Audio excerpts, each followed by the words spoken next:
विश्व के सबसे लोकप्रिय और हमारे यशस्वी प्रधानमंत्री श्री नरेंद्र मोदी जी हमारे बीच पधार रहे हैं। उनकी गरिमामयी उपस्थिति से हम सब अत्यंत आह्लादित एवं उत्साहित हैं।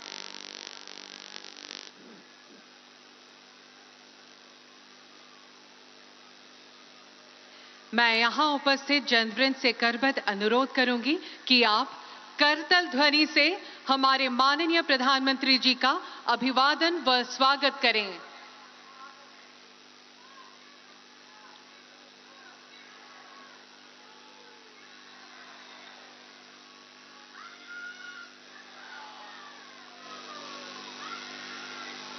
সন্মুখেৰে পাৰ হৈ যাওঁতে সকলোকে হাত চাপৰিৰে তেখেতক আদৰণি জনাবলৈ অনুৰোধ জনাইছো।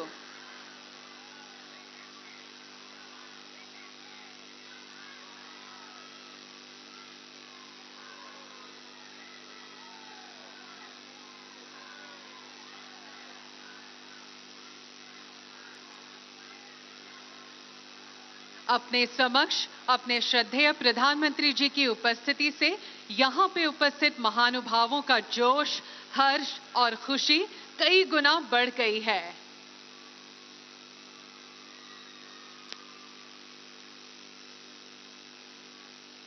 मैं उपस्थित समूह व्यक्ति के उत्साहपूर्वक करतालीरे माननीय प्रधानमंत्री गराकीक आदरणि जनाবলৈ अनुरोध जनाइছো।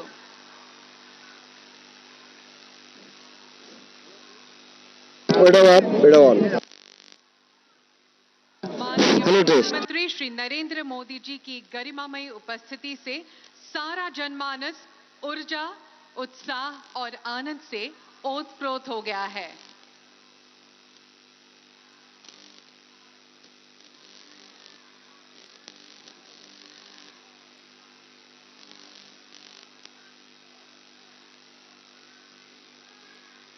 यह अनोखा दृश्य अत्यंत सराहनीय और अविस्मरणीय है।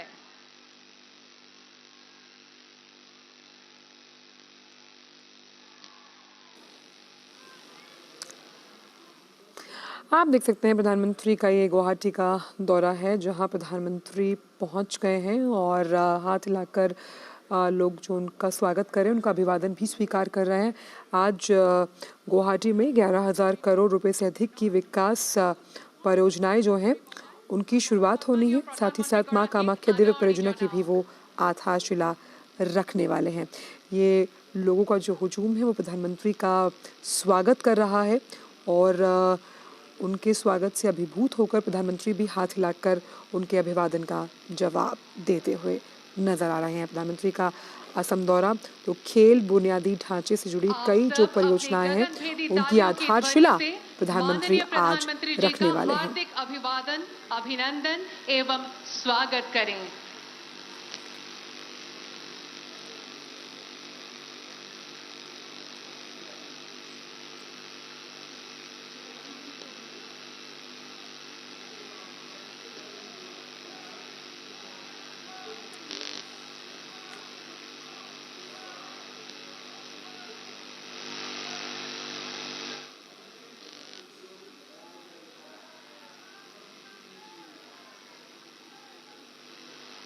माननीय प्रधानमंत्री श्री नरेंद्र मोदी जी की दूरदर्शी नेतृत्व क्षमता ने देश को नई ऊंचाइयों पर पहुंचाया है। उत्तर पूर्व के प्रति उनका विशेष स्नेह, उनका नियमित आगमन और हमारे बीच स्मरणीय समय बिताने से झलकता है।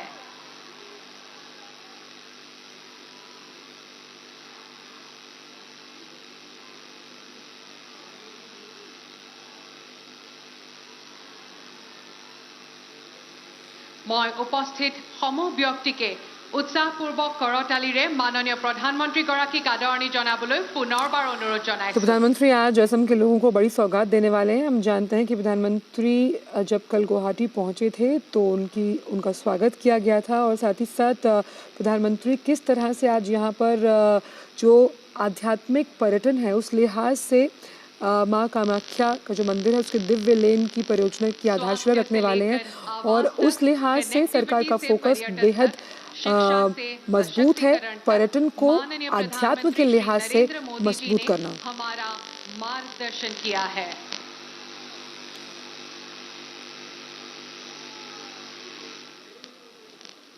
और हमने देखा था कि असम जब प्रधानमंत्री पहुंचे थे स्वागत करने के लिए, मुख्यमंत्री हेमंत बिस्व शर्मा वहां पर मौजूद थे। वो भी इस वक्त भी हम उनको यहाँ पर उनके साथ देख रहे हैं। और साफ तौर पर जिस तरह से असम में प्रधानमंत्री का स्वागत हुआ, वहां पर जो युवा उत्साह थे, उनका मानना है कि दुनिया के सबसे लोकप्रिय नेता और देश के विकास के ध्वजवाहक हार्दिक अभिवादन, अभिनंदन एवं स्वागत करें।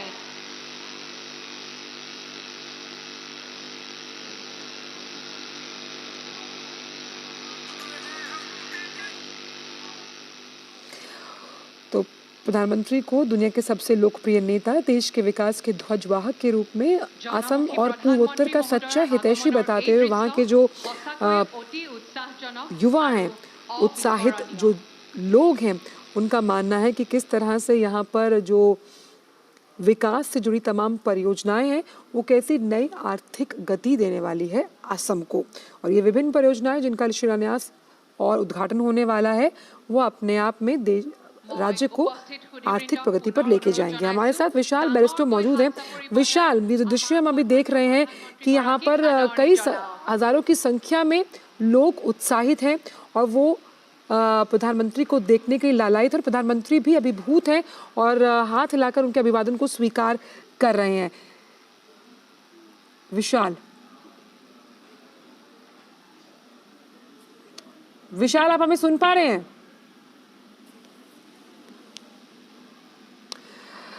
तो विशाल वहाँ पर मौजूद है और उन्होंने जिस तरह से वहाँ पर प्रधानमंत्री के आगमन से पहले लोगों से भी बात की थी, तो लोगों का उत्साह देखते ही बनता था। और ये तस्वीरें बयां कर रही हैं उसी उत्साह के बारे में, जिस तरह से एक झलक पाने के लिए प्रधानमंत्री के लिए कि हर आयु वर्ग का व्यक्ति यहाँ पर मौजूद है और इस तरह के प्यार को आत्मसात करते हुए प्रधानमंत्री यहाँ पर हैं। और जिस तरह से असम के मुख्यमंत्री ने भी साफ तौर पर ये कहा कि दुनिया के सबसे लोकप्रिय नेता होने के साथ साथ देश के विकास के ध्वजवाहक के रूप में प्रधानमंत्री आगे बढ़ रहे हैं और उन्हें असम के साथ साथ पूर्वोत्तर का सच्चा हितैषी बताया गया। किस तरह से पूर्वोत्तर के राज्यों को लेकर जो एक अनदेखी की जाती थी, लेकिन अब उन्हें विकास के साथ जोड़कर और साथ ही साथ तमाम जो आधारभूत ढांचे को मजबूत करती हुई योजनाएं हैं, वो इन राज्यों में कैसे आर्थिक प्रगति को बल देंगी, इसका फोकस सरकार के लिए क्रिस्टल क्लियर है।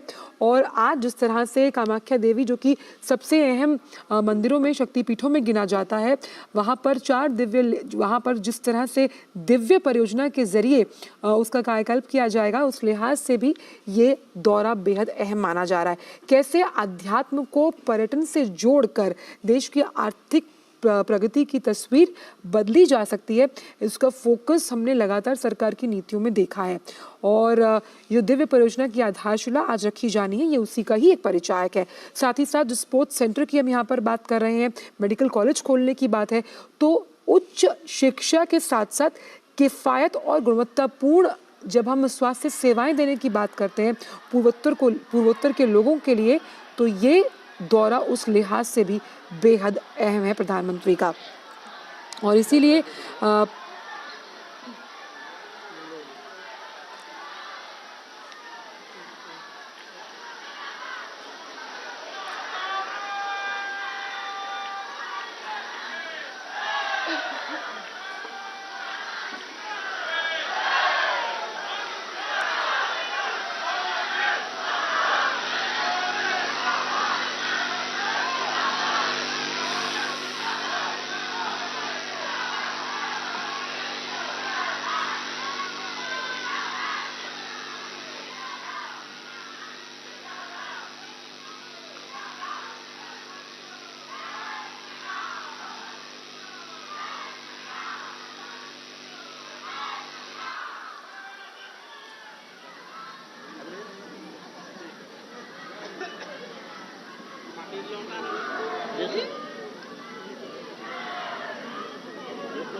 तो प्रधानमंत्री किस तरह से विश्वनाथ चरियाली से विशाल जनसमूह को आप यहाँ पर देख सकते हैं जो प्रधानमंत्री के स्वागत के लिए यहाँ पर मौजूद है, उनके आगमन पर खुश है, अभिभूत है और इसीलिए कैसे प्रधानमंत्री का जो मार्गदर्शन है इन तमाम राज्यों की आर्थिक प्रगति के लिए वो कितना महत्वपूर्ण है, हम इसी विशाल जनसमूह से इसका अंदाज़ा लगा सकते हैं। खास तौर पर जिस विश्वनाथ चरियाली से गोपुर तक 1400 करोड़ रुपए की लागत से बनने वाली 4 लेन की नवनिर्मित सड़क का भी उद्घाटन प्रधानमंत्री करने वाले हैं, उस लिहाज से भी आज का दिन बेहद अहम, क्योंकि कनेक्टिविटी के लिहाज से सुदूर इलाकों को मुख्य धारा से जोड़ना भी सरकार की प्रतिबद्धता में शामिल है। और जब किसी भी राज्य को कनेक्टिविटी के रूप में सुधारात्मक कार्य में प्रगति मिलती है, शिक्षा के लिहाज से उस राज्य के बारे में सोचा जाता है, किफ़ायत से परिपूर्ण उच्च गुणवत्ता वाली स्वास्थ्य सेवाएं मिलती हैं, तो आप देखिए ये जो जनसमूह है, ये महिलाओं का जनसमूह है जो किस तरह से प्रधानमंत्री का स्वागत कर रहा है कि, और आप देख सकते हैं असम के मुख्यमंत्री हेमंत बिस्व शर्मा को इस वक्त स्टेज पर मौजूद हैं और तालियों की गड़गड़ाहट इस गूंज की परिचायक के प्रति प्रधानमंत्री जो कि असम के साथ साथ पूर्वोत्तर के हितैषी के रूप में बनकर उभरे हैं।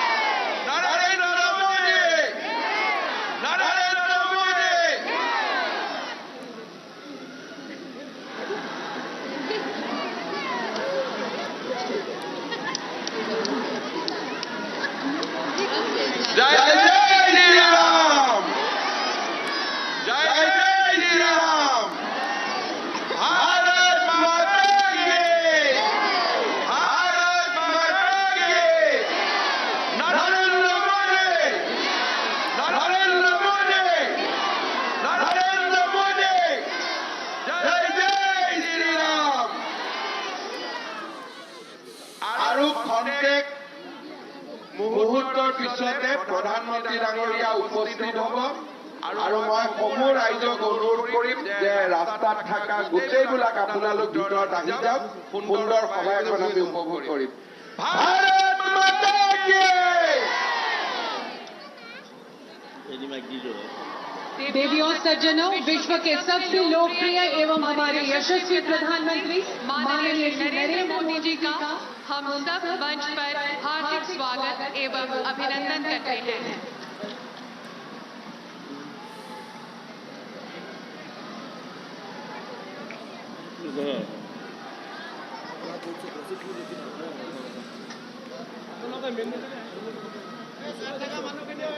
साथ ही हम असम के माननीय राज्यपाल श्री गुलाब चंद कटारिया जी, असम के युवाओं के प्रेरणा स्रोत एवं जनप्रिय मुख्यमंत्री डॉक्टर हिमंता बिस्वा शर्मा जी, भारत सरकार के बंदरगाह, नौ परिवहन और जलपथ तथा आयुष विभाग के माननीय मंत्री श्री सर्बानंद सोनोवाल जी एवं मंच पर आसीन अन्य गणमान्य अतिथियों का भी हम उत्साह से स्वागत करते हैं। अब हम माननीय प्रधानमंत्री जी का अभिवादन करने के लिए अनुरोध करते हैं।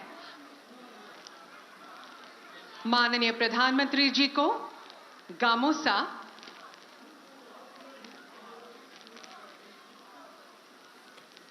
खौराय,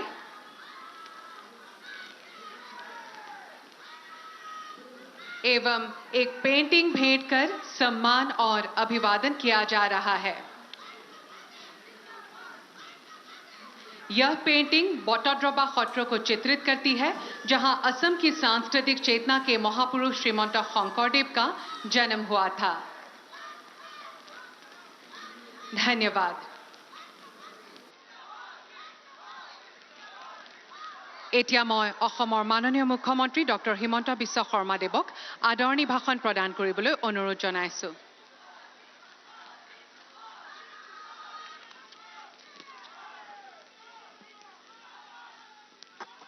খবৰ কেনেকুৱা সকলোৰে? খবৰ কেনেকুৱা? 22 তাৰিখে ৰাম মন্দিৰ যেতিয়া প্ৰধানমন্ত্ৰী ডাঙৰীয়াই প্ৰাণ প্ৰতিষ্ঠা কৰিছিলে, আমি টিভিত কোনে কোনে চাই আছিলো? কোনে কোনে চাই আছিলো? সকলোৱে? তেতিয়াহ'লে মোৰ লগত একেলগে ক'ব, জয় জয় শ্ৰীৰাম। नरेंद्र मोदी भारत माता की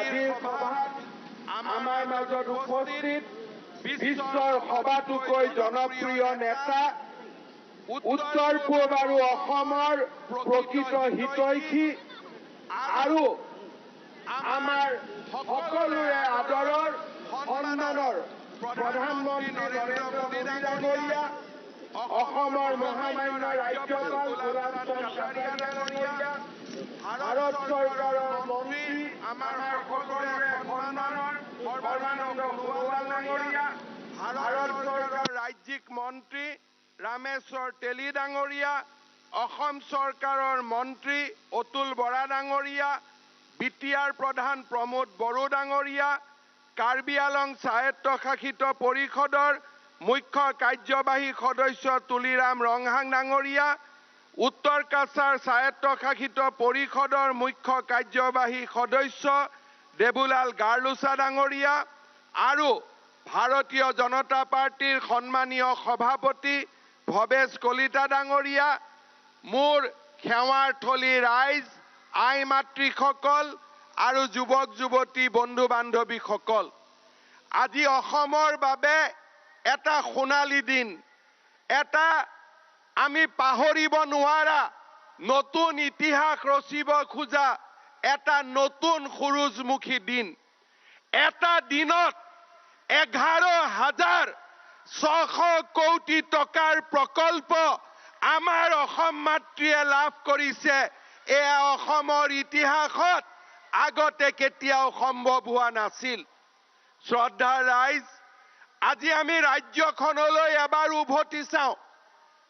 প্ৰধানমন্ত্ৰী নৰেন্দ্ৰ মোদী ডাঙৰীয়াৰ নেতৃত্বত আলফাৰ শান্তি চুক্তি, বড়ো চুক্তি, কাৰ্বি চুক্তি, ডিমাচা চুক্তি, আদিবাসী শান্তি চুক্তি, আজি আমাৰ অসম মাতৃ বহু বছৰৰ পিছত গুলি বোমা বাৰুদৰ পৰিৱৰ্তে আজি বহু বছৰৰ মূৰত এক শান্তিৰ কপৌ চৰাই আমাৰ অসম মাতৃৰ বুকুলৈ উভতি আহিছে।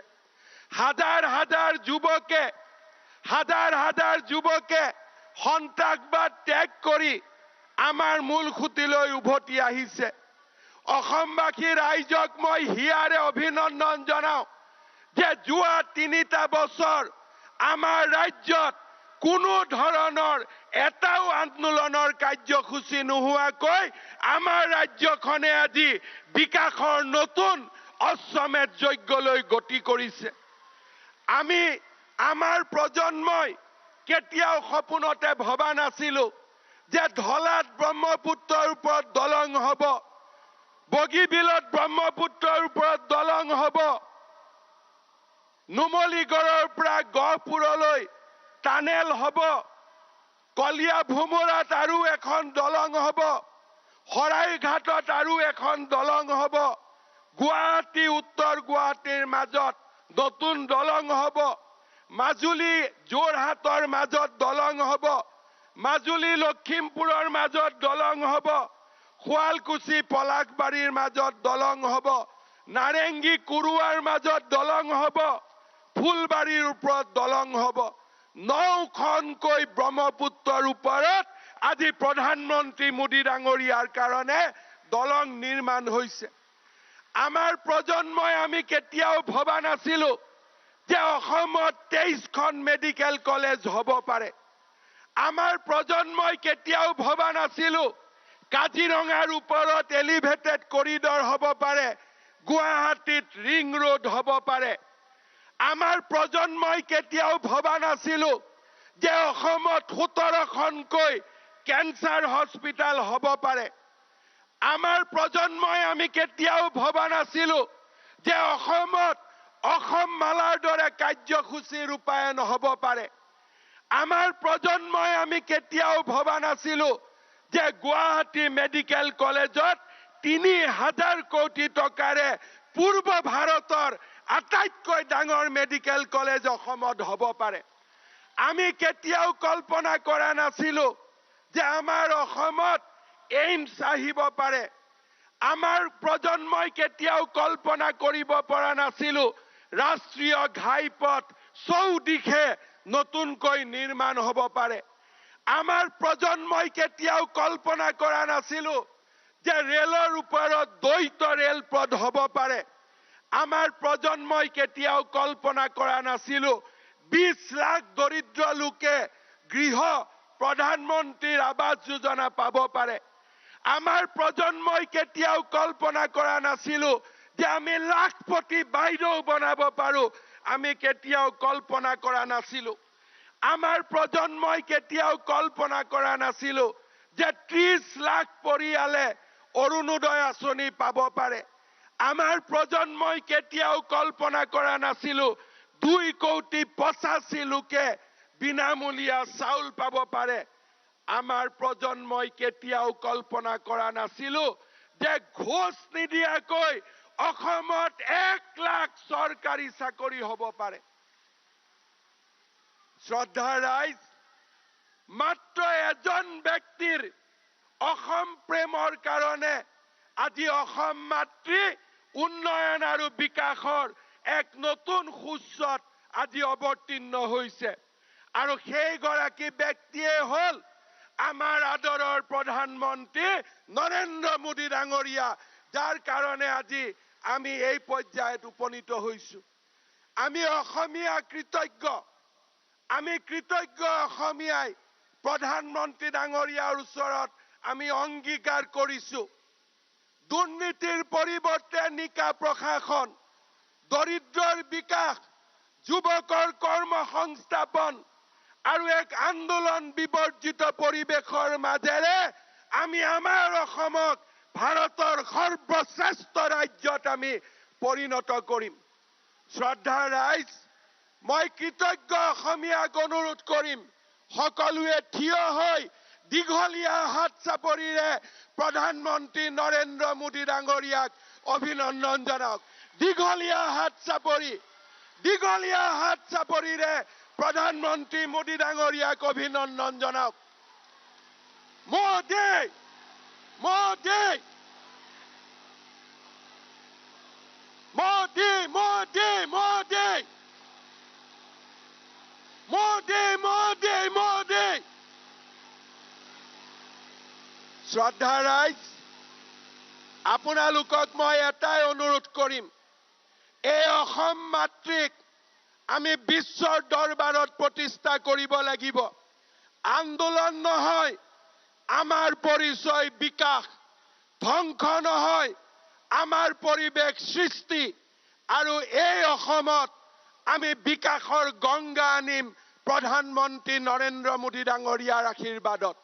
পুনৰ এবাৰ মা কামাখ্যাৰ এই পবিত্ৰ ভূমি, মহাপুৰুষ শ্ৰীমন্ত শংকৰদেৱৰ পবিত্ৰ ভূমি, বৰাক ব্ৰহ্মপুত্ৰৰ হাৰুৱা লোকেৰে বৰাক ব্ৰহ্মপুত্ৰৰ পবিত্ৰ অন্তৰৰ গৰাকী এই অসম, পাহাৰ আৰু ভৈয়ামৰ সকলো শ্ৰেণীৰ লোকৰ পবিত্ৰ অন্তৰৰে সৃষ্টি এই মোৰ পবিত্ৰ অসমৰ মহান ভূমিলৈ প্ৰধানমন্ত্ৰী ডাঙৰীয়াক আদৰণি জনাই মই মোৰ বক্তব্যৰ সামৰণি মাৰিছো।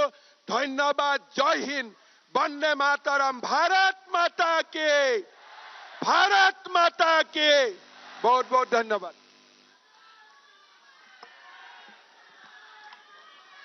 धन्यवाद महाशय। देवियों सज्जनों, आज असम के लिए एक ऐतिहासिक एवं गौरव का दिन है। आज माननीय प्रधानमंत्री जी 11,600 करोड़ के महत्वाकांक्षी प्रकल्पों का लोकार्पण एवं शिलान्यास करेंगे। अब मैं माननीय प्रधानमंत्री श्री नरेंद्र मोदी जी से निवेदन करूंगी कि वे कृपया अपने कर कमलों से रिमोट का बटन दबाकर आभासी रूप से यह शुभ कार्य संपन्न करें।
धन्यवाद महोदय।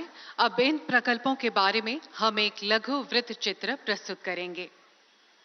आधारभूत संरचना और यातायात के व्यापक विस्तार, विकास और प्रगति शिखर की ओर यात्रा।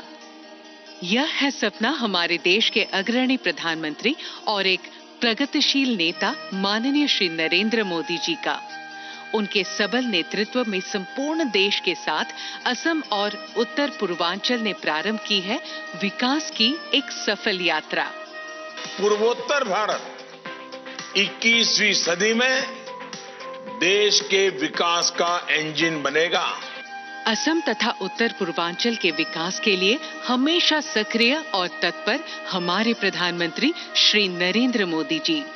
धौला खदिया और बोगीबिल जैसे पुल असम को समर्पित करने के बाद आज हमारे प्रधानमंत्री श्री नरेंद्र मोदी जी के कर कमलों से प्रारंभ होगी 10 नई विकासशील योजनाएं, जिनकी कुल लागत 11,600 करोड़ रुपए अनुमानित की गई है।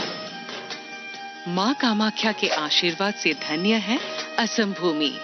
कामाख्या धाम की परिसर के संरक्षण और संवर्धन के साथ भक्तों के लिए दर्शन सुगम बनाने के लिए प्रधानमंत्री के डिवाइन योजना के तहत केंद्र सरकार की मदद से एक महत्वाकांक्षी परियोजना प्रारंभ की गई है। मां कामाख्या दिव्यलोक परियोजना के तहत विशाल ढांचागत विकास होगा। इस परियोजना की कुल लागत 500 करोड़ अनुमानित की गई है। एक भारत श्रेष्ठ भारत की नारे के तहत गुवाहाटी में एकता मॉल बनाया जाएगा। एकता मॉल स्थानीय रूप से उत्पादित वस्तुओं, छोटे व्यवसायों, कारीगरों, सड़क किनारे के व्यवसाय और पारंपरिक खाद्य व्यवसायों को एक वाणिज्यिक मंच प्रदान करेगा। कुल परियोजना लागत 297 करोड़ है। गुवाहाटी मेडिकल कॉलेज अस्पताल असम ही नहीं पूरे पूर्वोत्तर के असंख्य रोगियों की आशा और भरोसे का स्थल है। रोगियों की बढ़ती संख्या को ध्यान में रखते हुए इसका नए सिरे से निर्माण करना आवश्यक हो गया है। इस परियोजना के माध्यम से 2,225 बेड वाला एक टीचिंग अस्पताल, 375 आईसीयू बेड और 26 ऑपरेशन थिएटर शामिल होंगे। कुल 3,250 करोड़ की लागत से यह परियोजना पूरी होगी।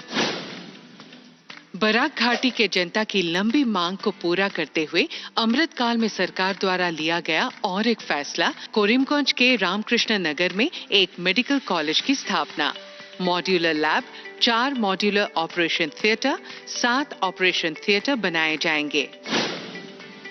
असम सरकार ने गुवाहाटी का सबसे पुराना खेल परिसर नेहरू स्टेडियम को नया स्वरूप देने के लिए एक नई परियोजना प्रारंभ की है।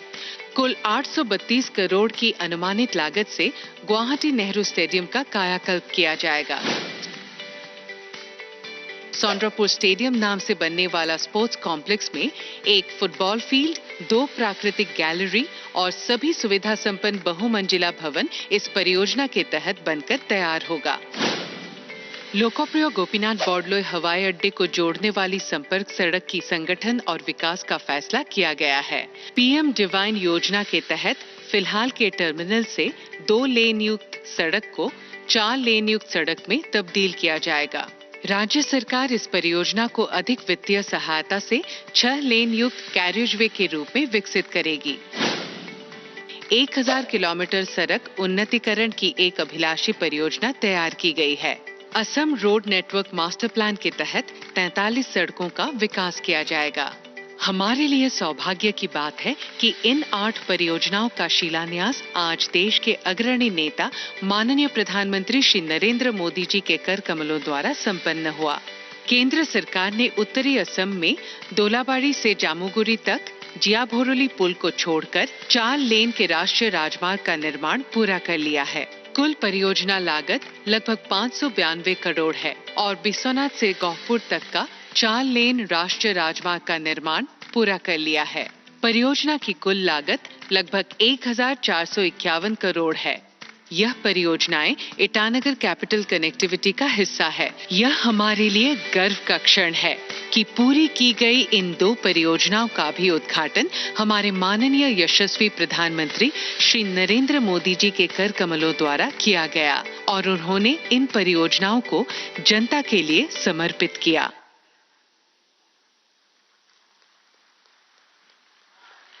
अब मैं माननीय प्रधानमंत्री श्री नरेंद्र मोदी जी से अपना बहुमूल्य उद्बोधन देने के लिए विनम्र अनुरोध करती हूं।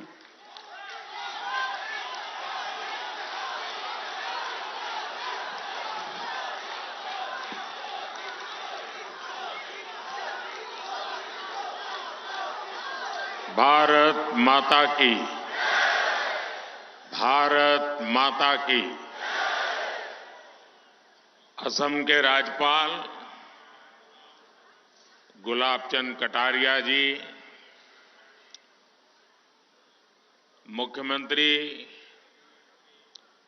डॉक्टर हिमंता बिस्वा शर्मा जी, मंत्रिमंडल में मेरे सहयोगी सर्बानंद सोनोवाल जी, रामेश्वर तेली जी, असम सरकार के मंत्री, सांसद और विधायकगण, विभिन्न काउंसिल के प्रमुख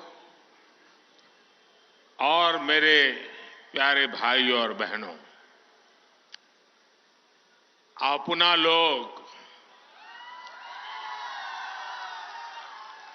होकोलोके मोरे आंतरिक शुभेच्छा ज्ञापन करिलो।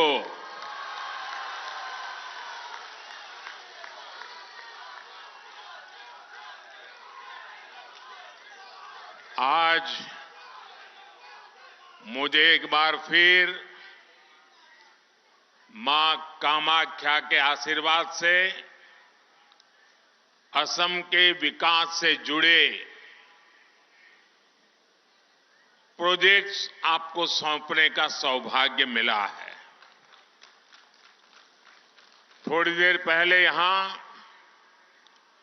11,000 करोड़ रुपयों के प्रोजेक्ट का शिलान्यास और लोकार्पण हुआ है। ये सारे प्रोजेक्ट असम और नॉर्थ ईस्ट के साथ ही दक्षिण एशिया के दूसरे देशों के साथ इस क्षेत्र की कनेक्टिविटी को और मजबूत करेंगे। ये प्रोजेक्ट असम में टूरिज्म सेक्टर में नए रोजगार पैदा करेंगे और स्पोर्टिंग टैलेंट को भी नए अवसर देंगे। ये मेडिकल एजुकेशन और हेल्थ केयर सेक्टर में भी रूप में भी असम की भूमिका का विस्तार करेंगे। मैं असम के नॉर्थ ईस्ट के अपने सभी परिवारजनों को इन परियोजनाओं के लिए बहुत बहुत बधाई देता हूं।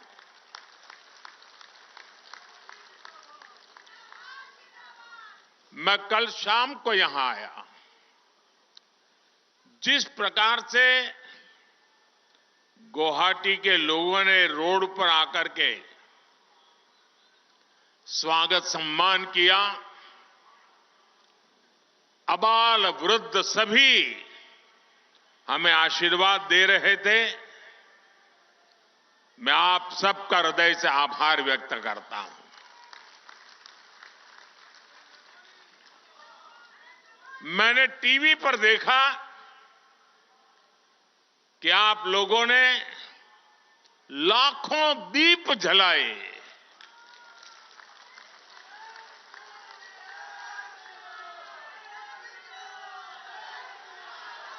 आपका ये प्यार, आपका ये अपनापन, ये मेरी बहुत बड़ी अमानत है। ये आपका स्नेह, आपके आशीर्वाद मुझे निरंतर ऊर्जा देते रहते हैं। मैं जितना आप सबका आभार व्यक्त करूं उतना कम है। भाइयों और बहनों, बीते कुछ दिनों में मुझे देश के अनेक तीर्थों की यात्रा करने का अवसर मिला है। अयोध्या में भव्य आयोजन के बाद मैं अब यहां मां कामाख्या के द्वार पर आया हूं। आज मुझे यहां मां कामाख्या दिव्य लोक परियोजना का शिलान्यास करने का सौभाग्य प्राप्त हुआ। इस दिव्य लोक की जो कल्पना की गई है, मुझे इसके बारे में विस्तार से बताया गया है। जब ये बनकर पूरा होगा तो ये देश और दुनिया भर से आने वाले मां के भक्तों को असीम आनंद से भर देगा। मां कामाख्या दिव्य लोक परियोजना के पूरा होने के बाद हर साल और ज्यादा श्रद्धालु यहां आकर दर्शन कर सकेंगे। और मैं देख रहा हूं कि मां कामाख्या के दर्शन की संख्या जितनी ज्यादा बढ़ेगी, उतना ही पूरे नॉर्थ ईस्ट में ये टूरिज्म का प्रवेश द्वार बन जाएगा। जो भी यहां आएगा पूरे नॉर्थ ईस्ट के टूरिज्म की ओर बढ़ेगा। एक प्रकार से ये उसका प्रवेश द्वार बन जाने वाला है। इतना बड़ा काम इस दिव्य लोक के साथ जुड़ा हुआ है। मैं हिम्मता जी और उनकी सरकार की इस शानदार प्रोजेक्ट के लिए सराहना करता हूं। साथियों, हमारे तीर्थ, हमारे मंदिर, हमारी आस्था के स्थान ये सिर्फ दर्शन करने की ही स्थली है, ऐसा नहीं है। ये हजारों वर्षों की हमारी सभ्यता की यात्रा की अमिट निशानियां हैं। भारत ने हर संकट का सामना करते हुए कैसे खुद को अटल रखा, ये उसकी साक्षी है। हमने देखा है कि एक समय में जो सभ्यताएं बहुत समृद्ध हुआ करती थी, आज उनके खंडहर ही बचे हैं। दुर्भाग्य से आजादी के बाद जिन्होंने लंबे समय तक देश में सरकारें चलाई, वो भी आस्था के इन पवित्र स्थानों का महत्व समझ नहीं पाए। उन्होंने राजनीतिक लाभ के लिए अपनी ही संस्कृति, अपने ही अतीत पर शर्मिंदा होने का एक ट्रेंड बना दिया था।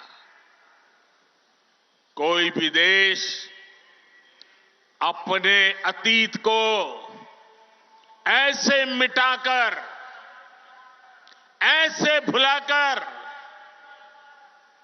अपनी जड़ों को काटकर कभी विकसित नहीं हो सकता। मुझे संतोष है कि बीते 10 वर्षों में अब भारत में स्थितियां बदल गई है। भाजपा की डबल इंजन सरकार ने विकास और विरासत को अपनी नीति का हिस्सा बनाया है। इसका परिणाम आज हम असम के अलग अलग कोनों में भी देख रहे हैं।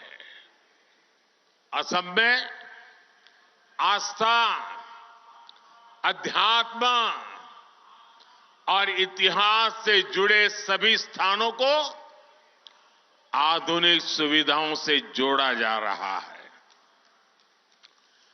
विरासत को संजोने के इस अभियान के साथ ही विकास का अभियान भी उतनी ही तेजी से चल रहा है।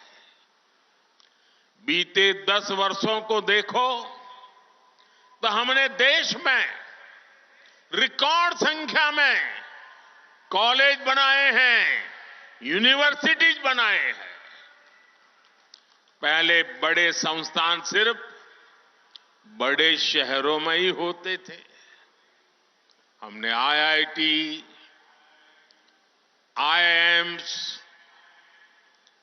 आईआईएम जैसे संस्थानों को उसका नेटवर्क पूरे देश में फैलाया है। बीते 10 वर्षों के दौरान देश में मेडिकल कॉलेज की संख्या करीब करीब डबल हो चुकी है। असम में भी भाजपा सरकार से पहले 6 मेडिकल कॉलेज थे, आज 12 मेडिकल कॉलेज है। असम आज नॉर्थ ईस्ट में कैंसर के इलाज का एक बहुत बड़ा केंद्र बन रहा है। साथियों, देशवासियों का जीवन आसान हो, ये हमारी सरकार की प्राथमिकता रही है। हमने 4 करोड़ से अधिक गरीब परिवारों के पक्के घर बनाए हैं। हमने घर घर पानी, घर घर बिजली पहुंचाने का अभियान भी चलाया है। उज्ज्वला योजना ने आज असम की लाखों बहनों बेटियों को धुएं से मुक्ति दी है। स्वच्छ भारत अभियान के तहत बने शौचालयों ने असम की लाखों बहनों बेटियों की गरिमा की रक्षा की है। साथियों, विकास और विरासत पर हमारे इस फोकस का सीधा लाभ देश के नौजवानों को हुआ है। आज देश में पर्यटन और तीर्थ यात्रा को लेकर उत्साह बढ़ रहा है। काशी कॉरिडोर बनने के बाद वहां रिकॉर्ड संख्या में श्रद्धालु पहुंच रहे हैं। बीते 1 वर्ष में 8.5 करोड़ लोग काशी गए। 5 करोड़ से अधिक लोगों ने उज्जैन में महाकाल महालोक के दर्शन किए। 19 लाख से अधिक लोगों ने केदार धाम की यात्रा की है। अयोध्या धाम में प्राण प्रतिष्ठा को अभी कुछ ही दिन हुए हैं। 12 दिन में ही अयोध्या में 24 लाख से ज्यादा लोग दर्शन कर चुके हैं। मां कामाख्या दिव्य लोक बनने के बाद यहां भी हम ऐसा ही दृश्य देखने वाले हैं। साथियों, जब तीर्थ यात्री आते हैं, श्रद्धालु आते हैं, तब गरीब से गरीब भी कमाता है। रिक्शे वाले हो, टैक्सी वाले हो, होटल वाले हो, रेहड़ी पटरी वाले हो, सभी की आमदनी बढ़ती है। इसलिए इस वर्ष के बजट में भी हमने पर्यटन पर बहुत बल दिया है। केंद्र की भाजपा सरकार पर्यटन से जुड़े ऐतिहासिक स्थानों के विकास के लिए नया अभियान शुरू करने जा रही है। असम में, नॉर्थ ईस्ट में तो इसके लिए भरपूर संभावनाएं हैं।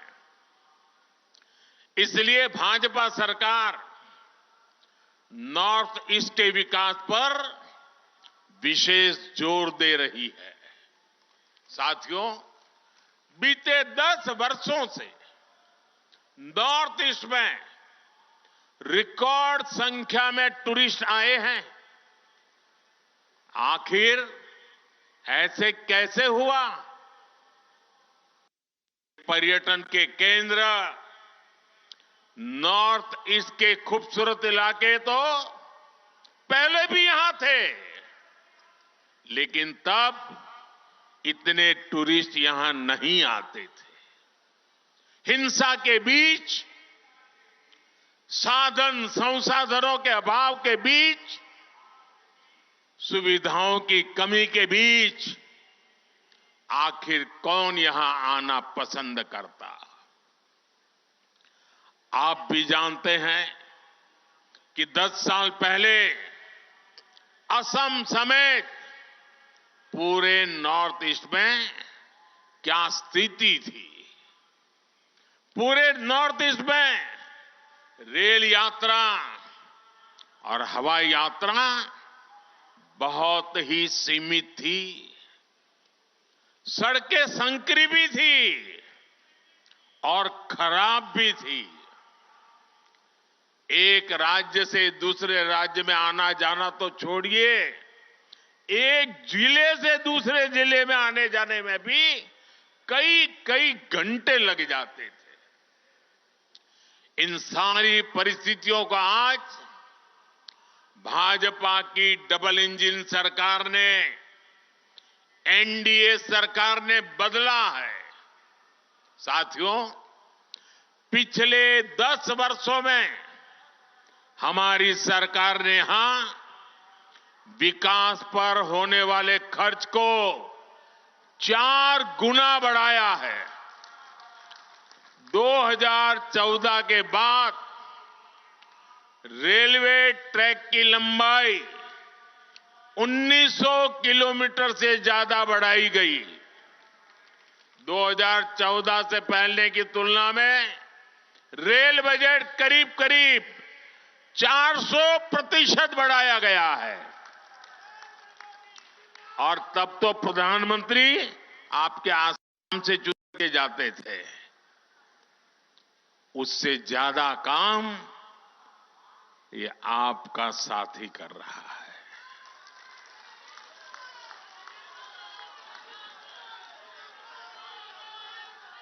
- 2014 तक यहां सिर्फ 10,000 किलोमीटर नेशनल हाईवे हुआ करते थे। पिछले 10 वर्षों में ही हमने 6,000 किलोमीटर के नए नेशनल हाईवे बनाए हैं। आज 2 और नई सड़क परियोजनाओं का उद्घाटन हुआ है। इससे अब ईटानगर तक कनेक्टिविटी और बेहतर होगी। आप सभी लोगों की मुश्किलें और कम होगी। साथियों, आज पूरा देश कह रहा है कि मोदी की गारंटी यानी गारंटी पूरा होने की गारंटी।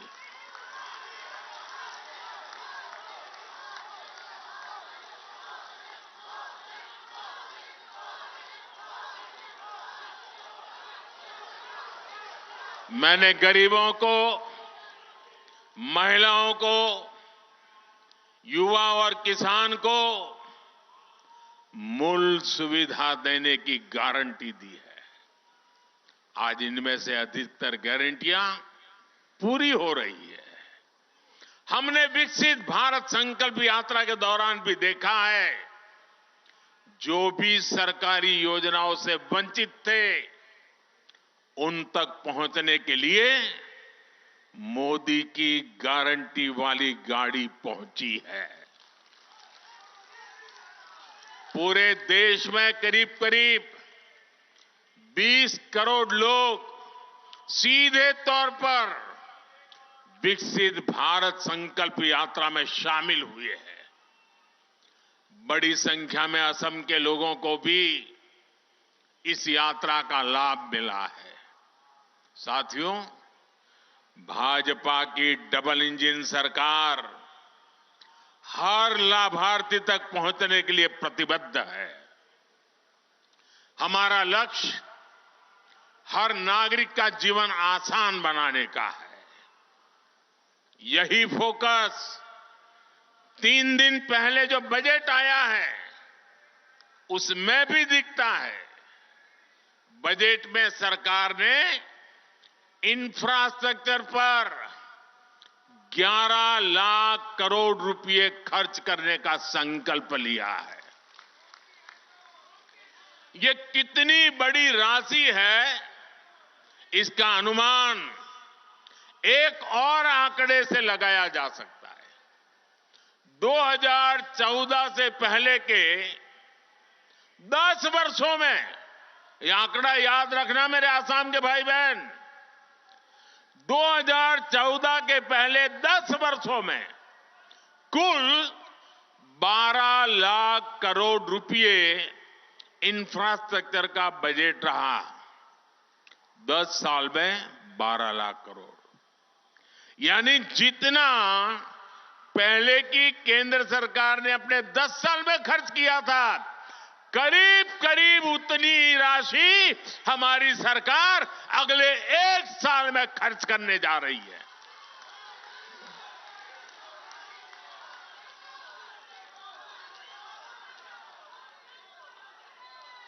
आप कल्पना कर सकते हैं कि देश में कितने बड़े पैमाने पर निर्माण कार्य होने जा रहा है।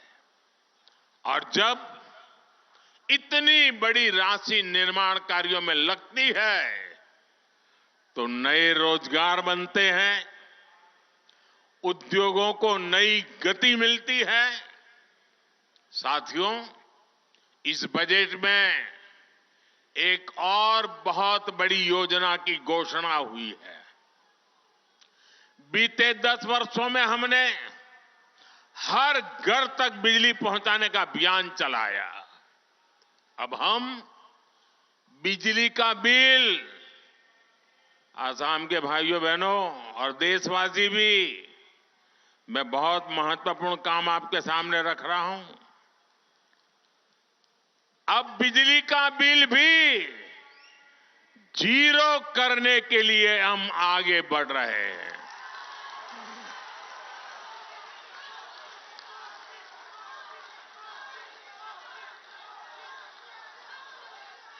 बजट में सरकार ने रूफटॉप सोलर की बहुत बड़ी योजना का ऐलान किया है। इस योजना के तहत प्रारंभ में 1 करोड़ परिवारों को सोलर रूफटॉप लगाने के लिए सरकार मदद करेगी। इससे उनका बिजली का बिल भी जीरो होगा और साथ ही सामान्य परिवार अपने घर पर बिजली पैदा करके बिजली बेच करके कमाई भी करेगा। साथियों, मैंने देश की 2 करोड़ बहनों को लखपति बनाने की गारंटी दी थी।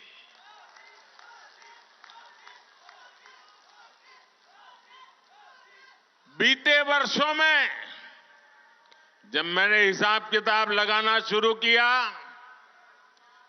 तो मुझे प्राथमिक जो जानकारी मिली है, अब तक हम 1 करोड़ बहनें लखपति दीदी बन चुकी है। हमारे देश में सेल्फ हेल्प ग्रुप में काम करने वाली 1 करोड़ बहनें जब लखपति दीदी बनती है ना, तो नीचे धरती कितनी बदल जाती है दोस्तों। अब इस बजट में हमने लखपति दीदी बनाने के लक्ष्य को और बढ़ा दिया है। अब 2 करोड़ के बजाय 3 करोड़ बहनों को लखपति दीदी बनाया जाएगा। इसका लाभ असम की मेरी हजारों लाखों बहनों को भी जरूर होने वाला है। यहां स्वयं सहायता समूह से जुड़ी सभी बहनों के लिए अवसर ही अवसर आने वाले हैं, और इतनी बड़ी माताएं बहनें यहां आई है, जरूर उसमें भी मेरी लखपति दीदी आई ही होगी। हमारी सरकार इस बजट में आंगनवाड़ी और आशा बहनों को भी अब आयुष्मान योजना के दायरे में ले आई है। इससे उन्हें भी अब 5 लाख रुपया तक के मुफ्त इलाज की सुविधा मिल गई है। जब बहनों बेटियों का जीवन आसान बनाने वाली सरकार हो, संवेदनशीलता से काम होता है। भाई और बहनों, मोदी जो गारंटी देता है ना, उसे पूरा करने के लिए दिन रात एक करने का हौसला भी रखता है। इसलिए आज नॉर्थ ईस्ट को मोदी की गारंटी पर भरोसा है। आज असम में देखिए, सालों साल से जो इलाके अशांत थे, वहां अब स्थायी शांति स्थापित हो रही है।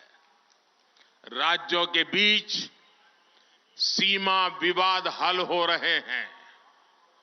भाजपा सरकार बनने के बाद यहां 10 से ज्यादा बड़े शांति समझौते हुए हैं। पिछले कुछ वर्षों में नॉर्थ ईस्ट में हजारों युवाओं ने हिंसा का रास्ता छोड़कर विकास का रास्ता चुना है। मैंने कई वर्षों तक असम में मेरी पार्टी के संगठन का काम किया है। मैं यहां हर इलाके में घुमा हुआ इंसान हूं, और मुझे याद है उस समय जाने आने में एक रुकावट ये होती थी कि रोड ब्लॉक के कार्यक्रम, बंद के कार्यक्रम और गुवाहाटी तक के अंदर बम ब्लास्ट की घटनाएं मैं अपनी आंखों से देखता था। आज वो भूतकाल बनता चला गया है दोस्तों। लोग शांति से जी रहे हैं। असम के 7,000 से ज्यादा नौजवानों ने भी हथियार छोड़े हैं। देश के विकास में कंधे से कंधा मिलाकर चलने का संकल्प लिया है। कई जिलों में आसपा हटाया गया है। जो क्षेत्र हिंसा प्रभावित रहे, आज वो अपनी आकांक्षाओं के अनुसार अपना विकास कर रहे हैं, और सरकार उनकी पूरी मदद कर रही है। साथियों, छोटे लक्ष्य रखकर कोई भी देश, कोई राज्य तेज विकास नहीं कर सकता। पहले की सरकारें ना बड़े लक्ष्य तय करती थी और ना ही अपने लक्ष्यों को प्राप्त करने के लिए उतनी मेहनत करती थी। हमने पहले की सरकारों की सोच को भी बदल दिया है। मैं नॉर्थ ईस्ट को उसी तरफ विकसित होते देख रहा हूं जैसा पूर्वी एशिया को दुनिया देखती है। आज नॉर्थ ईस्ट होते हुए दक्षिण एशिया और पूर्वी एशिया की कनेक्टिविटी का विस्तार हो रहा है। आज यहां साउथ एशिया सब रीजनल इकोनॉमिक कॉरपोरेशन, उसके कोऑपरेशन के तहत भी अनेक सड़कों को अपग्रेड करने का काम शुरू हुआ है। आप कल्पना कीजिए, जब कनेक्टिविटी के ऐसे सभी प्रोजेक्ट पूरे होंगे तो हिस्सा व्यापार कारोबार का कितना बड़ा केंद्र बनेगा। मैं जानता हूं कि असम के नॉर्थ ईस्ट के हर युवा का भी यही सपना है कि वो भी पूर्वी एशिया जैसा विकास यहां देखे।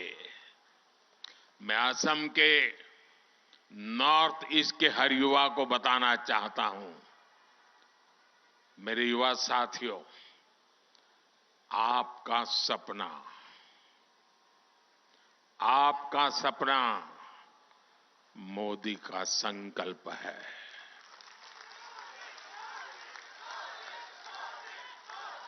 और आपके सपने पूरे हो, इसके लिए मोदी अपनी तरफ से कोई कसर बाकी नहीं छोड़ेगा। और ये मोदी की गारंटी है। भाइयों और बहनों, ये जो भी काम आज हो रहे हैं, इनका एक ही लक्ष्य है। लक्ष्य है भारत और भारतीयों का सुखी और समृद्ध जीवन। लक्ष्य है भारत को दुनिया की तीसरी बड़ी आर्थिक ताकत बनाने का। लक्ष्य है 2047 तक भारत को विकसित राष्ट्र बनाने का। इसमें असम की, नॉर्थ ईस्ट की बहुत बड़ी भूमिका है। एक बार फिर आप सभी को इन विकास परियोजना की बहुत बहुत बधाई। और अब तो मां कामाख्या के आशीर्वाद बहुत बढ़ने वाले हैं, बहुत बढ़ने वाले हैं।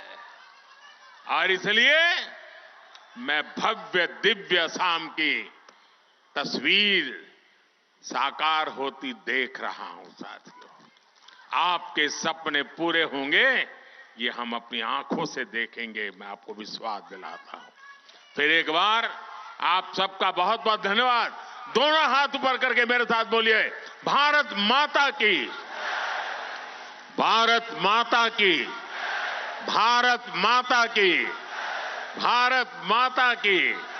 बहुत बहुत धन्यवाद।